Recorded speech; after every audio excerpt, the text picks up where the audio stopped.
You say that I'm psychotic, but then you like it like that. It's like every Kenapa? Kiara, kenapa lo dipanggil ke ruangan BK? Tanya Shelin khawatir. Karena siapa lagi kalau bukan Ravendra si bucin akut, sahut Ken. Mereka berempat berjalan bersama menuju ruangan BK. Lalu Shelin melirik ke arah Ken. Kak Ravendra kenapa? Bertengkar lagi. Tapi kenapa Kiara dibawa-bawa? Bukan Shelin sayang, tapi Ravendra nggak terima kalau pacarnya pergi ke luar negeri selama berbulan-bulan. Jelas Haikal. Oh jadi karena itu. Jadi ini Kak Ravendra protes gitu. Benar. Pinter banget si calon mama anakku. Jawab Haikal tersenyum manis. Emangnya nanti lo nggak sedih kalau misalnya udah nikah nih sama Shelin? Tiba-tiba anak kalian pas sudah besar ngerosting diri lo. Tanya Ken. Ngerosting gimana? Tanya Haikal balik tanpa menoleh ke arah Ken yang sedang berbicara. Ya gini. Ma kenapa sih nikahnya sama papa kan aku jadi jelek? Sahut Ken dengan menirukan. Suara anak kecil. Cek. Berandal sialan. Umpat Haikal. Kini mereka berempat pergi menuju ke ruang BK. Kiara menghela nafasnya panjang dan langsung mengetuk pintu tersebut.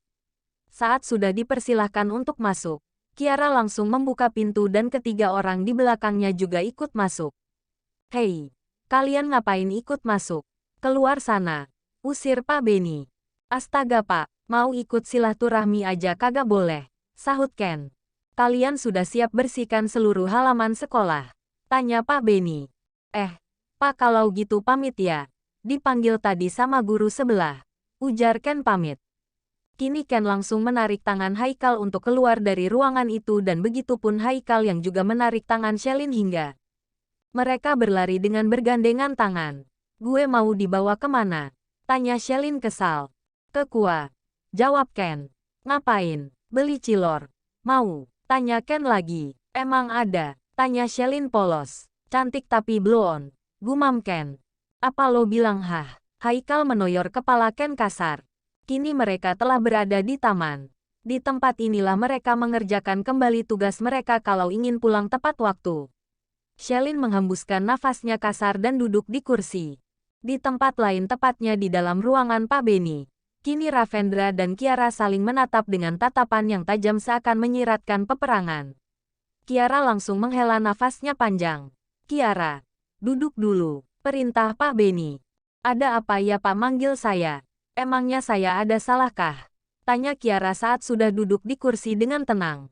Jadi gini kamu kan masuk ke daftar siswa yang akan dipilih untuk program pertukaran pelajar ke luar negeri. Ravendra protes karena kamu ada jadwal drama Cinderella untuk pensi yang akan diadakan sekitar 2 bulan lagi. Jadi kamu mau pilih untuk tetap ikut seleksi atau mundur dari sekarang? Kalau kami dari para guru mengharapkan agar kamu tetap ikut ke program ini. Karena besar kemungkinan jika kamu yang akan terpilih nantinya. Jelas Pak. Beni, Pak, bisakah saya ngasih keputusannya besok? Kan sekarang juga belum tahu saya terpilih atau enggak. Keputusan setelah pulang sekolah baru diumumkan. Jadi jika nanti saya lolos saya izin ke orang tua dulu. Boleh, Pak, tanya Kiara. Boleh juga. Ya udah tunggu hasilnya saja nanti setelah pulang sekolah. Lalu Pak Beni menatap ke arah Ravendra yang terlihat sangat kesal. Ravendra, kamu nggak bisa maksa keputusan Kiara. Untuk drama itu nanti kita akan cari pengganti. Kiara, kalian emangnya ada hubungan spesial ya? Tuduh Pak Beni. Enggak Pak. Jawab Kiara spontan. Pak, kalau gitu saya mundur dari drama itu jika bukan Kiara lawan mainnya. Ujar Ravendra. Pak, kalau sudah selesai apa saya boleh keluar? Tanya Kiara. Boleh, boleh. Saya izin bawa Kak Ravendra ya, Pak. Biar saya yang bicara saja sama Kak Ravendra. Iya bawalah dia. Pusing saya. Sahut Pak Beni. Kiara tersenyum dan langsung menarik tangan Ravendra untuk keluar dari ruangan Pak Beni dan langsung menariknya menjauh dari para siswa. Ravendra hanya memasang wajah datar saja dan tidak ingin menatap Kiara yang berada di depannya. Kiara mengajak Ravendra untuk masuk ke dalam mobil. Dia ingin bicara tanpa ada yang mengganggu mereka terutama Haikal dan juga Ken. Di dalam mobil adalah tempat yang paling tepat menurut Kiara. Setelah mereka memasuki mobil, Kiara langsung menatap manik mata suaminya itu dengan instan. Mas, belum tentu juga kan terpilih, tanya Kiara. Kamu nggak dengar tadi kata Pak Benny, kalau kamu ada peluang besar untuk terpilih, jelas Ravendra. Jadi, gini deh, misalnya kamu terpilih, apa kamu akan tetap pergi gitu ninggalin suami kamu? Tanya Ravendra dengan menatap dalam. Wanitanya itu, tapi kan, Mas bisa saja nyusulin ke sana. Kiara tahu kita sudah menikah, tapi Kiara juga mau Mas menikmati masa SMA ini. Nanti juga Kiara akan terus sama kamu seterusnya. Kita bisa video call, bisa teleponan tiap hari atau bahkan, jika perlu tiap detik. Jelas Kiara membujuk. Jadi, kamu tega lihat Mas tidur sendirian. Mas nggak bisa tidur nyenyak kalau kamu nggak ada. Bisa-bisa Mas jadi tengkorak doang jika nunggu kamu 2 bulan kembali. Astaga, suamiku lebay banget sih. Sini-sini peluk. Kiara melebarkan tangannya agar Ravendra memeluk dirinya. Namun lelaki itu malah melipat kedua tangannya di depan dada, tidak memperdulikan Kiara. Oh, nggak mau nih? Tanya Kiara. Iya udah. Kiara langsung menurunkan kembali tangannya dan ingin membuka pintu keluar dari mobil tersebut. Akan tetapi Ravendra langsung memeluknya dari belakang dan meletakkan kepalanya di ceruk leher Kiara. Wanita itu mengulumkan senyumannya dan langsung berbalik badan, membalas pelukan Ravendra. Dia juga bingung dengan keinginannya saat ini. Aku juga susah tidur kalau nggak ada kamu, batin Kiara. Ravendra langsung melepaskan pelukannya dan ingin menyatukan bibir mereka berdua. Kiara memejamkan matanya saat mengetahui apa yang diinginkan oleh Ravendra. Akan tetapi, saat mendengar suara Arga dan anak OSIS lainnya sedang berbincang-bincang melewati mobil mereka, Kiara dan Ravendra langsung membulatkan mata dan bersembunyi agar tidak terlihat dari luar. Ravendra berniat mengundurkan dirinya kalau bukan Kiara yang jadi lawan mainnya. Tanya Arga. Iya, yang gue dengar sih gitu. Pak Benny yang langsung sampaikan ini tadi. Cek, sialan, di mana dia? Tanya Arga kesal. Kini mereka berhenti tepat di depan mobil Ravendra. Dan lelaki yang menjadi lawan bicara Arga tersebut menaikkan bahunya karena tidak mengetahui keberadaan Ravendra. Iya udah kalau gitu gue ke ruangan OSIS duluan ya, ujar Ando. Arga menganggukkan kepalanya dan menghela nafas panjang. Lalu dia melirik ke sebelah kanannya, ternyata tepat mobil lelaki yang membuat dirinya kesal itu. Dia langsung menendang ban mobilnya. Ravendra sialan.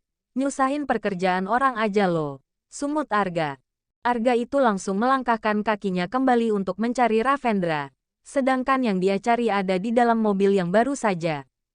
Dia tendang bannya. Ravendra langsung mengepalkan tangannya dan keluar dari dalam mobil ingin segera menghampiri Arga. Namun Kiara langsung ikut keluar dari dalam mobil dan menahannya. Kak, apaan sih? Enak aja dia mengumpat di belakangku, sahut Ravendra kesal. Iya udah kan emang kamu yang salah. Ayo masuk ke kelas kalau kamu cari ribut. Aku nggak akan balik ke Indonesia lagi, ancam Kiara. Ravendra langsung melirik ke arah Kiara dengan tajam lalu langsung berubah menjadi Hello Kitty. Dia membawa Kiara ke dalam pelukannya karena merasa sedih, sedangkan wanita yang dipeluknya panik dan melirik ke kanan kiri untuk memastikan tidak ada yang melihat. Sepulang sekolah, semua nama yang masuk ke dalam list program pertukaran pelajar telah berkumpul di ruang guru. Semuanya ada 15 orang siswa dan yang terpilih hanya 2 saja. Kiara, jadi gimana Kak? Ravendra masih nggak bolehin lo? Tanya Shelin. Kiara lesu dan menganggukkan kepalanya.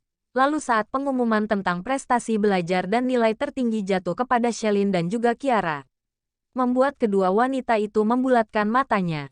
Kita dua? Tanya Shelin dengan ternganga. Kiara menganggukkan kepalanya antusias dan memeluk wanita di hadapannya. Iya. Selamat ya. Ravendra yang berusaha menguping di luar ruangan membulatkan matanya dan moodnya langsung berubah drastis. Ken dan Haikal yang baru saja datang. Namun Ravendra tidak mengetahuinya. Ken langsung menepuk pundak lelaki di hadapannya. Namun karena merasa kesal dan tidak ingin diganggu, Ravendra langsung menarik tangan Ken hingga lelaki itu terangkat dan terbanting ke lantai. Ravendra sangat jago di bidang bela diri sehingga dengan sangat mudah membuat lawannya tidak berdaya. Au, tulang gui, teriak Ken memegang pinggangnya. Ravendra membulatkan matanya saat melihat Ken yang terbaring di depannya. Sedangkan Haikal langsung terdiam bahkan mematung.